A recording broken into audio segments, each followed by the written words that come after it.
All right, welcome back, ladies and gentlemen, to another delicious episode of the Benedict Baking Channel. Today we are going to be going over no knead whole wheat bread.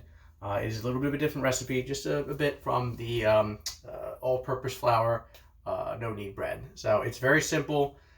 You actually have less ingredients than you do the equipment to make it, and it's just tasty. This is actually how I started making bread, how I got into it. Courtesy of my best friend Nick Nell, who got me into that.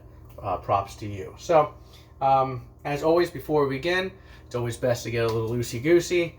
So I'm going to be doing a nice shot of rum, sponsored by the Bailey Brewing Channel. This one's for you, good sir. Okay, now we got that going. Ingredient list. Normally, I would always start with, other than the shot, the Holy Bible of cooking and baking, the joy of cooking. However, there doesn't seem to be a no knead recipe in here that I feel is adequate. I'm using one that I found on the internet, and this is actually one provided by Nick Nell. I love this this recipe. It's been great. So we are going to toss this aside. As I mentioned on the videos, this is an amazing Bible, but it is not the end-all be-all. You are always going to want to double-check things, make your own adjustments, and sometimes just toss this right out the window and do your own thing.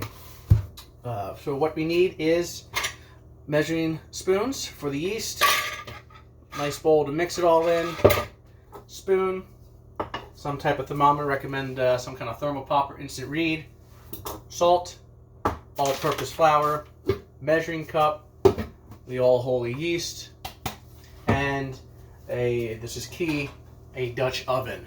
This thing is amazing. I cannot stress this enough when it comes to even cooking, everything. You can make so many good things in this, but this is clutch, especially when it comes to baking breads of all sorts. So this is a nice, really large one.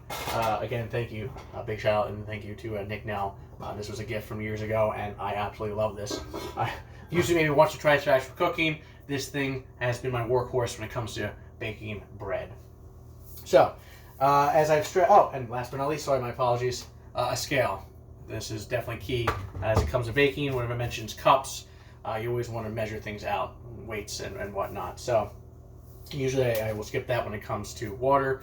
I usually just use a measuring cup for that, but when certain recipes come about, you'll see that I do measure the water as well for weights. But this one's it's very loose. You can do what you need to do and then play with it, and it's not going to be a big issue. So to start with this one, we are going to need 4 cups of whole wheat flour. As I mentioned in other videos, every bag seems to be the same, with 1/4 a cup being 30 grams, 120 grams per cup, and with 4, we're going to need a whole lot of flour. So let's get that going.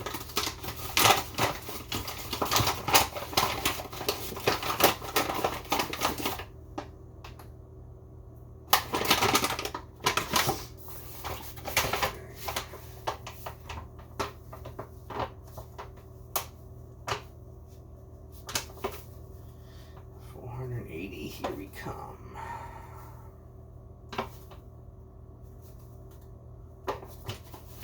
Got a scoop. Went a little over this time.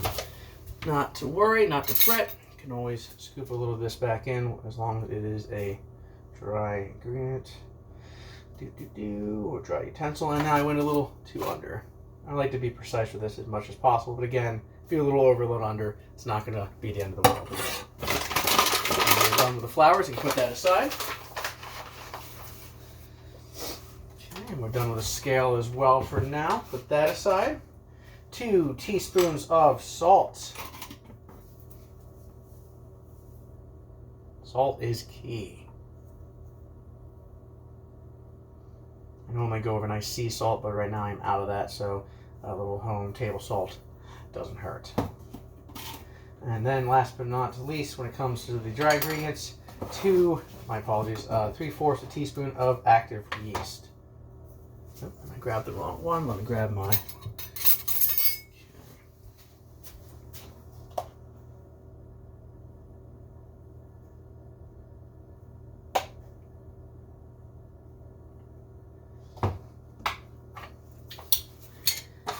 You're done with the yeast. Put that back in the fridge to keep that going. All right, for water, room temperature water, 2 cups. looking at about anywhere from 80 to about 100 degrees. That's kind of like the sweet spot. You don't want to go too far. I mean, you can go upwards of 105, 115. I tend not to go that high. Warm water, room temperature water will help the yeast grow. Again, I tend to go usually around the 80 to 90 range. If I'm up to 100, 105, I'm okay, but I don't like to go too past that. So let's get a read on our water. Get a little sample here.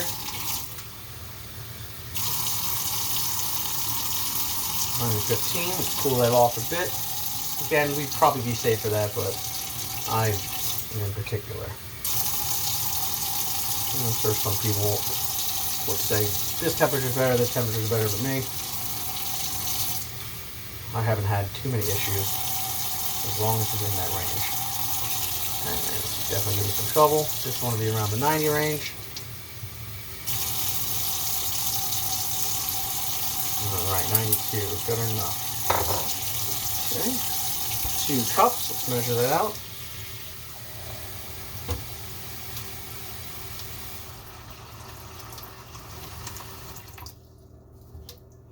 See how that looks. Just about there. I'm going to dump just a tad out there. Perfect. Okay. Put my thermopop on the side. And we're going to mix this in. As I've mentioned in other videos, the golden rule here is wood. They say that you should always use a wooden spoon. The metal does affect things. I mean, I couldn't say one way or the other. I've always used a wooden spoon. Sometimes I mix certain small things with a whisk, which is usually metal, or a fork. But I always try and stick to the golden rule of mixing everything with the wooden spatula or spoon. I'm sorry, plastic spatula or wooden spoon. So let's go ahead, mix that together. Certainly use your hands if you like, but I feel at this point the spoon is best.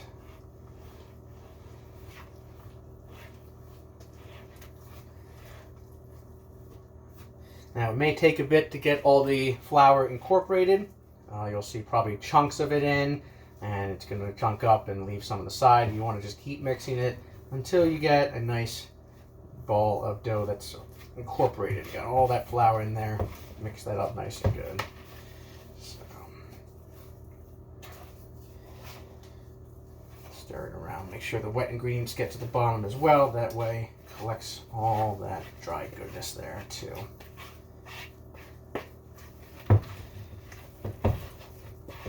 Scrape down the sides as needed.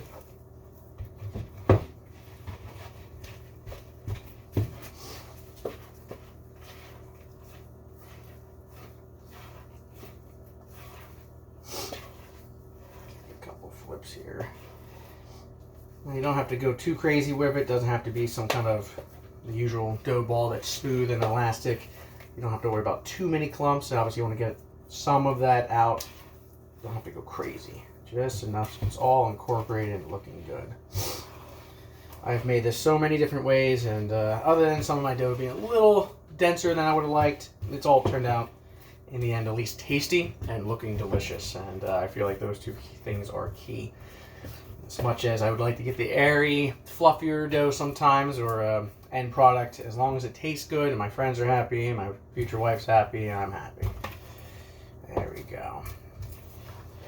Okay. Scrape off the sides. Not going to get everything off, but let's get some of the big stuff in there.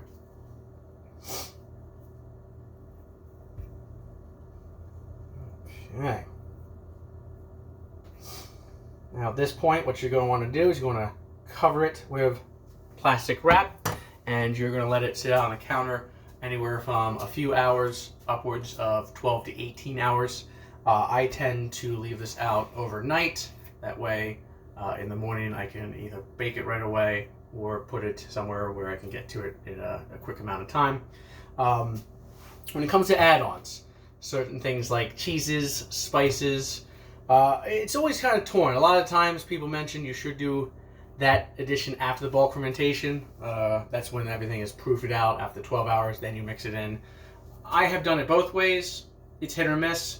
It does seem a little better to do it after the dough has had time to proof, but then it's kind of difficult to get everything incorporated. Right now, we're just going to do it basic. I'm not making any additions to this. There's going to be no cheese, no jalapenos this time. Sorry, Ron, over there at the Barely Brewing channel. You've got your spicy bread for now. This is just going to be plain whole wheat. So I will be covering this, leaving this on the counter. May make this tonight in a few hours. May make this tomorrow. Not quite sure just how I want to handle it, but we will get back to you on that one. Again, this is an incredibly simple recipe, and your family and friends are going to love it. So catch us back soon, and don't forget, always enjoy the good stuff.